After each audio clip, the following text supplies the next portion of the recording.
Irmãos, vou contar a vocês o testemunho da experiência que vivi.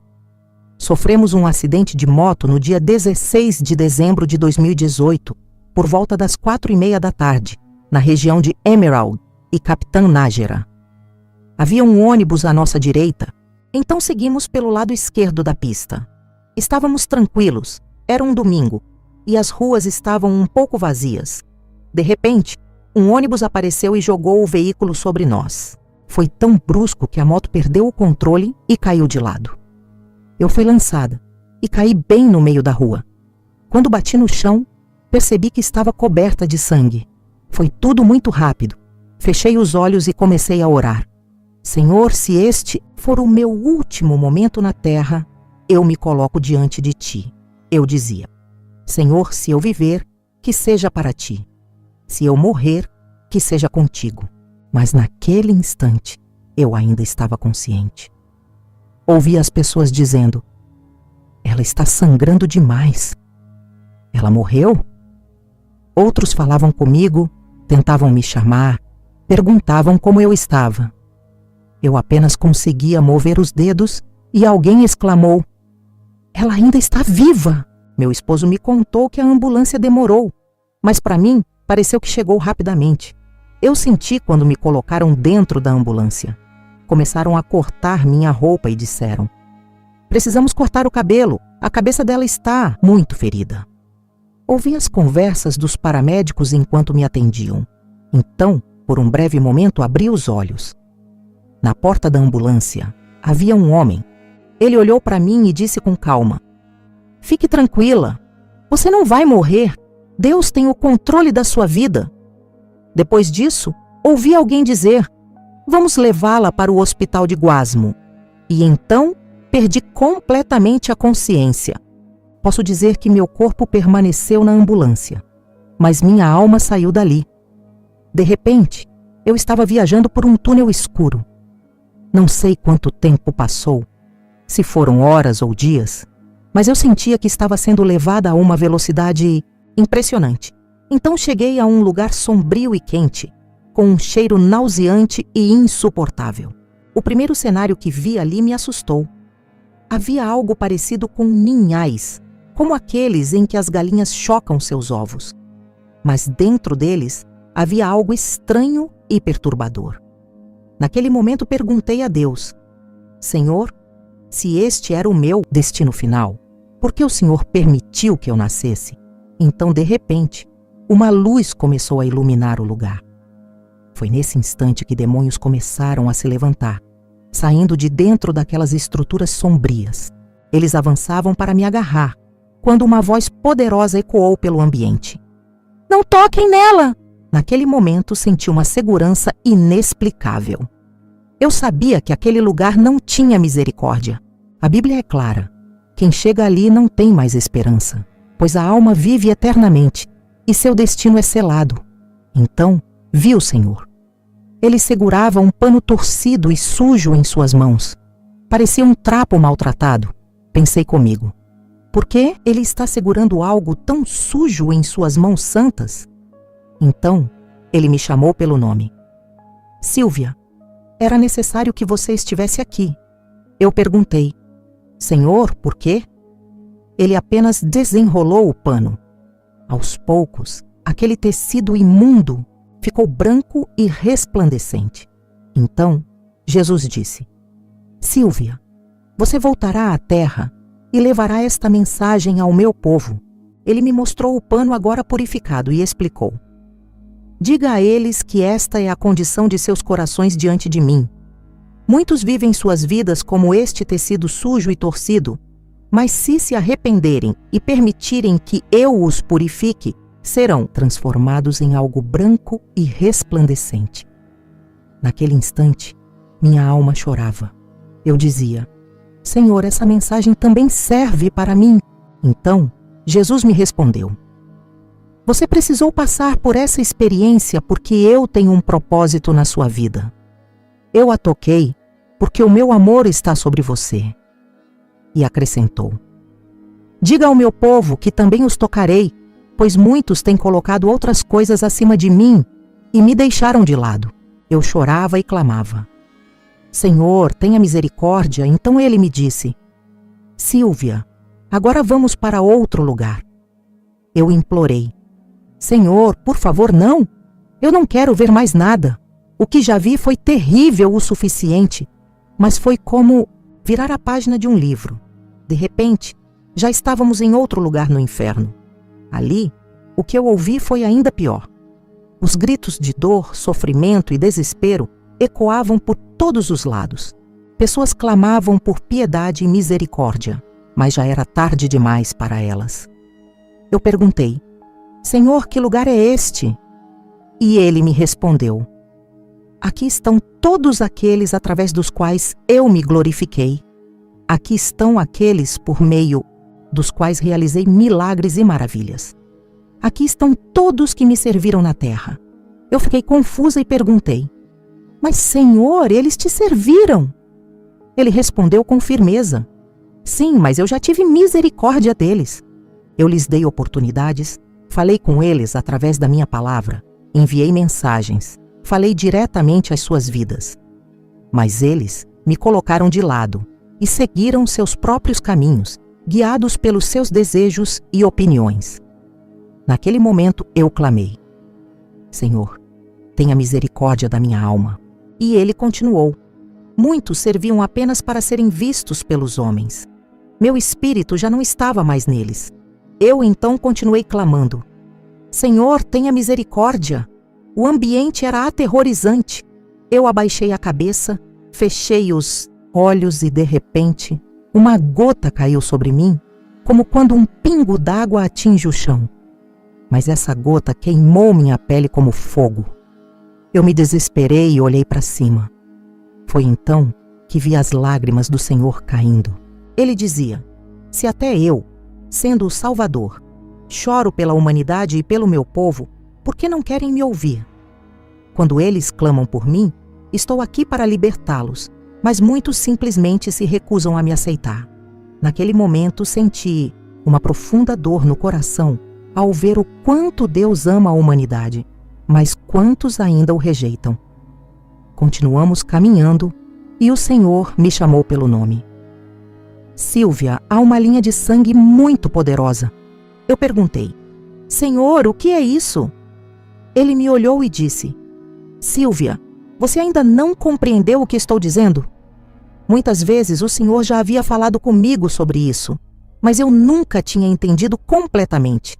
Então ele explicou: essa linha de sangue é tão poderosa que agora mesmo na terra, seus pais, seus irmãos e seu esposo estão clamando por você. Eles estão intercedendo, pedindo ajuda. Veja como um pai corre quando seu filho está ferido. Veja como uma mãe se desespera quando vê seu filho em perigo. Veja como um irmão se apressa para socorrer o outro. Essa linha de sangue é forte, porque representa o amor que une vocês. Eu perguntei angustiada: Senhor, o que está acontecendo com a minha família? Ele respondeu com serenidade: Todos eles estão correndo por você neste momento. Mas, Sílvia, não tema. Eu tenho o controle da sua vida. Nada acontece sem a minha permissão. Naquele instante, senti o poder da proteção divina. Então, o Senhor continuou: Você sabe por que essa linha de sangue é tão poderosa? Ele olhou para mim e disse: Porque um dia no Calvário, eu derramei o meu sangue por toda a humanidade, para o perdão dos pecados. E esse sangue continua sendo derramado sobre todos os que se arrependem, selando-os com o Espírito Santo. Então ele declarou: Todo aquele que está em perigo, eu resgato. Todo aquele que é meu, eu tomo para mim. Eu luto por cada um. Eu me recuso a perder aqueles que me pertencem. Naquele momento, meu coração se encheu de gratidão e temor ao compreender o poder do sacrifício de Cristo. Então, o Senhor me disse: Agora você voltará à terra e levará essa mensagem. Eu perguntei: Senhor, eu realmente vou voltar? Ele confirmou: Sim, agora vamos viajar para a terra. De repente, já não estávamos mais no inferno. Fomos transportados para um salão muito elegante, com construções imponentes, mas com uma atmosfera estranha. O Senhor olhou para mim e disse: Entre e veja o que está acontecendo. Então, eu entrei. Estávamos na sede do Vaticano. Ali, o Papa estava reunido com muitos sacerdotes e todos estavam fazendo orações em diferentes línguas e idiomas. Eu olhei para Jesus e perguntei: Senhor, esse homem é o Papa? Ele apenas respondeu: Observe o que acontecerá agora. Eu continuei olhando e vi que, de repente, eles começaram a formar círculos estranhos. O que aconteceu em seguida foi terrível. Começaram a levantar suas vestes e a cometer atos impuros entre si. Jesus me disse: Veja como eles têm enganado a humanidade. Eles têm mantido as pessoas confusas e em trevas. Eu fiquei horrorizada, então perguntei: Mas, Senhor, muitas pessoas seguem esse homem. Elas correm até ele. Elas o chamam de santo. E o Senhor respondeu com tristeza: Diga ao meu povo que clame mais, que busque a minha presença. Tudo o que você verá agora, testemunhe e compartilhe. De repente, era como se uma nova página de um livro tivesse sido virada, e já estávamos em outro lugar. Estávamos agora em uma igreja muito bela, com um altar magnífico, mas ao olhar para o altar, percebi algo estranho. Uma enorme serpente se movia para cima e para baixo, deslizando ao redor do altar. Então, voltei o olhar para o púlpito e vi uma mulher muito bonita de pé diante da congregação. O Senhor me disse: Aqui se manifesta o espírito de sedução, adultério e fornicação. Muitos vêm aqui buscando um milagre, mas saem enredados por esse espírito enganador. Fiquei assustada com o que via. Naquela igreja, as pessoas pareciam idolatrar essa mulher, como se estivessem encantadas por ela. O Senhor me perguntou: Você está vendo? Respondi: Sim, Senhor. E ele me disse: Assim está a humanidade, completamente enganada. Então, a visão mudou novamente, como se mais uma página do livro tivesse sido virada. Agora, estávamos em outra igreja. Essa era ainda mais majestosa e esplendorosa do que a anterior. Eu olhei e disse: Senhor, esta igreja é maravilhosa. Mas ele me ordenou: Vá até o altar, levante o véu e veja o que está oculto. Obedeci. Caminhei até o altar, puxei a cortina e vi algo terrível, um grande círculo de feitiçaria. No centro, havia uma piscina cheia de uma água negra e espessa. O Senhor me disse: Observe bem essa água. Olhei com mais atenção e, para meu horror, vi chamas saindo de dentro da piscina. Ele continuou: Neste exato momento estão sendo feitos sacrifícios. Aqui atua o espírito do engano. Muitos dizem que sou eu quem opera neste lugar, que é a minha presença que se move aqui. Mas não, aqui fazem feitiçaria e conjuros. Então ele me deu uma ordem: Diga ao meu povo para não se deixar enganar. Meu povo precisa permanecer firme na minha palavra. Eu chorei e agradeci ao Senhor. Obrigada, Senhor. Obrigada por me mostrar isso. De repente, fomos transportados para um lugar imenso, ainda maior que os anteriores. Era uma sala cheia de computadores. O número de máquinas parecia incontável, um verdadeiro mar de tecnologia. O Senhor me disse: Olhe para a tela. Quando me aproximei e olhei, vi algo chocante. As telas estavam repletas de pornografia. Fiquei horrorizada e perguntei: Senhor, o que significa isso? Ele respondeu com tristeza: Veja como a juventude está aprisionada por isso. E o pior: muitos dentro da minha igreja também estão enredados. Até mesmo aqueles que cantam nos corais e dizem louvar o meu nome estão cheios de imundície. Naquele momento, compreendi o quanto esse pecado tem destruído vidas, famílias e ministérios. Depois disso, o Senhor me levou a outro local. Agora estávamos dentro de uma igreja gigantesca. No centro, havia uma árvore muito grande, estendendo seus galhos até o altar. Quando olhei mais de perto, percebi algo estranho no meio da árvore. O Senhor me disse: Venha até o altar. Quando caminhei até lá, ele ordenou: Agora vire-se e olhe para a congregação. Obedeci. E o que vi me deixou sem fôlego. As pessoas já não pareciam normais. Eram todas caveiras. Olhei para o pastor no púlpito e ele também era uma caveira. O Senhor me disse: essas são as igrejas da prosperidade. Elas têm seus corações voltados apenas para os bens materiais, mas espiritualmente estão mortas. Naquele instante, compreendi que muitas pessoas estavam sendo enganadas, pensando que estavam buscando a Deus, quando na verdade estavam apenas atrás de riquezas e bênçãos materiais. Fiquei impactada. Como tantas igrejas poderiam estar tão cheias, mas ao mesmo tempo tão mortas? O Senhor me disse: diga ao meu povo tudo o que você viu. Este é o tempo final. Eu tremia diante da grandeza da revelação. De repente, tudo ficou branco e minha mente se apagou. Quando abri os olhos novamente, estava no hospital. Descobri que haviam se passado 7 dias. A primeira coisa que vi foi uma enfermeira olhando para mim. Assim que percebeu que eu havia despertado, ela exclamou: você acordou. Eu tentei reagir, mas só conseguia mover um dedo. Ela correu para chamar os médicos e logo eu estava cercada por vários doutores. Eles comemoravam e batiam palmas, dizendo: bom trabalho, conseguimos! Então, um deles se aproximou de mim e disse: você despertou, mas precisa saber de algo. Eu olhei para ele e ele continuou: aqui no hospital não há meio termo.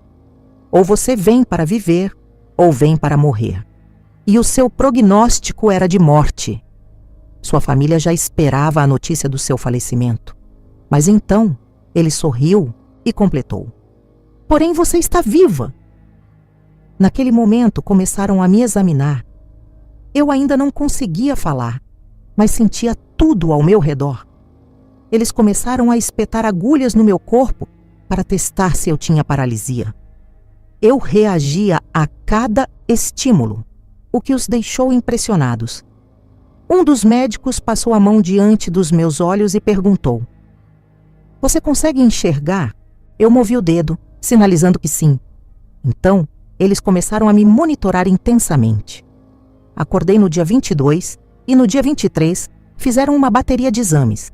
Constataram que eu havia chegado ao hospital com fratura no crânio, perda do olho direito, braço quebrado, costelas fraturadas, pulmão gravemente lesionado.